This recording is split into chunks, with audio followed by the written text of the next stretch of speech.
the question is, if you had a magic wand and you had a team that could build, so create, build, maintain, run a subnet for you, what idea would you do that with? So imagine you had that magic wand, and that's effectively the magic wand I have right now. So I just need an idea, and it doesn't need to be just one idea. You know, technically I could, you know, we now have the capability to launch 3 or 4 subnets if we wanted, which is quite exciting.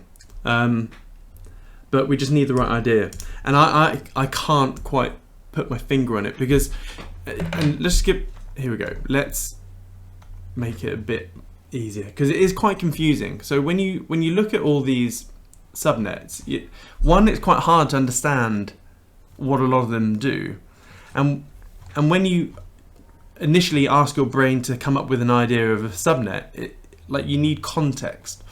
So the way that it happens is that, let's say you have a subnet, okay? It could be doing some sort of issue, some sort of problem, whatever, okay? Now, in that subnet, you'll have 250 miners, okay? So you have a bunch of miners, and when I say miners, ignore that, ignore the word miners. Imagine they are 256 very capable problem solvers that have access to AI, that have access to algorithms, all that sort of stuff, okay? So let's say you've got a room of 250 scientists ready to solve whatever problem you want. Now, but when you create this subnet, you've got to sort of provide them with a very basic understanding of how they can do this. So for example, if we take image prompting,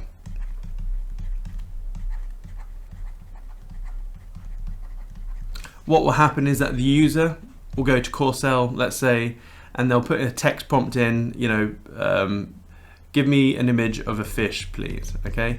So that then goes to the validators, the valleys, and then the validator will go, hey, Joe or Julie Blogs needs a picture of a fish, and they give that to this big group of, let's say, 256 image people.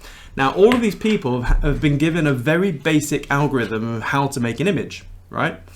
So obviously, if they all ran the same algorithm to do this fish, you'd get very similar results. But remember, these 256 people, they're all competing against each other. And obviously the better outputs you get, so the output comes out over here, it goes back to the validator. They will also have an algorithm which chooses which is the best output. And let's say this one is the best one, or let's say these 3 always give good ones. So the values go, oh, this one, and this one are really good. So these guys get way more money, whereas the people that, you know, never get picked, their outputs never get picked, they won't get any money, and eventually they'll get deregistered. So there may only be 256 validators per subnet, but you could have 1,000 people trying to compete to get on this, and every now and then there's a constant sort of booting out of non-performant miners. So yeah, these 3 are picked, and those 3 images are then given back to Joe Blogs, okay? Now, the onus is then on the miners over here, because they got this basic image protocol or algorithm, but they then need to innovate. They need to tweak the algorithm. They need to make it better so that their output can be better. So this is where the innovation that comes within Bittensor, because you've got a highly motivated, incentivized group of people to innovate the algorithm, if that makes sense. So when I say, hey, it's worth thinking of subnet ideas, you sort of need this context, because it can't just be any old random idea. It has to be something which you can have a verifiable sort of winner and loser, so to speak. So if we take, let's say, Foundry's one, again, this is another DCG subnet. So where's Foundry? This is the easiest one to explain. Here we go. S&P 500 Oracle. Foundry's S&P 500 Oracle subnet incentivizes miners to predict and compete on S&P 500 price forecasts. Now, I can't remember the epoch. Is it every day, every 8 hours? 1 second. It's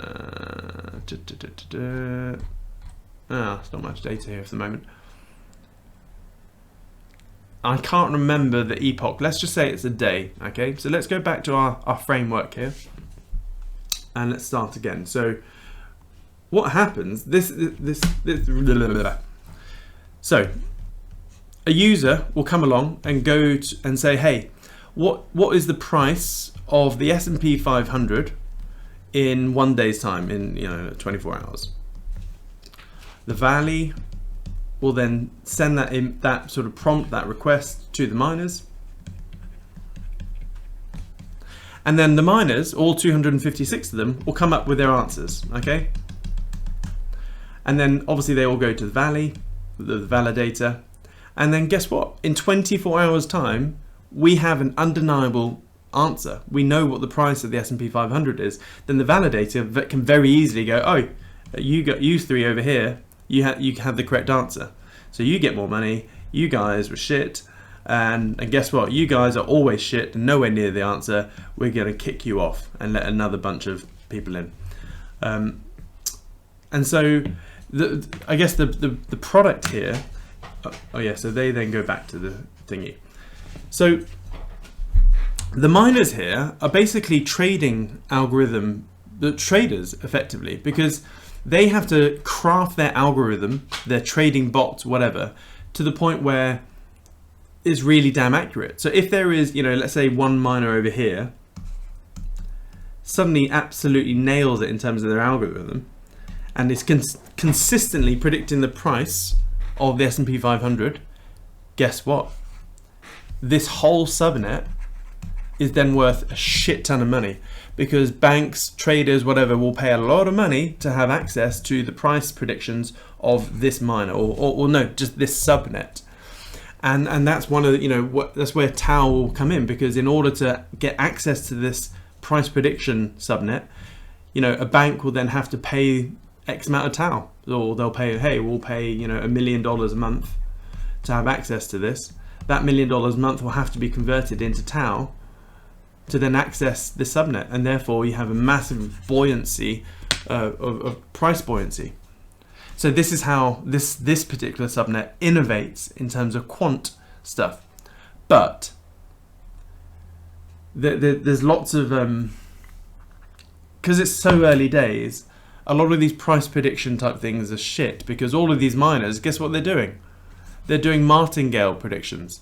They're applying a martingale type thing, so massive stop loss, tiny limit, or whatever.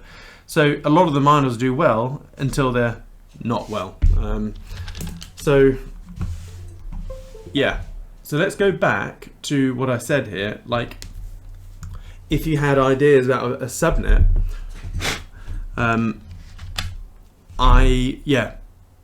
we now have the capability to do so. But it needs to be good. It can't be just a shit idea like sports betting or whatever. It needs to solve. It literally needs to solve something. So, one of the I'm sort of toying with the idea of mammograms, because that could be quite interesting, where you could train an AI to give it 10,000 pictures or mammograms, show it the ones which have cancer, which don't have cancer, and then just let it to the miners to detect, come up with the algorithm that detects cancer much faster. So you can innovate in that way. Yeah.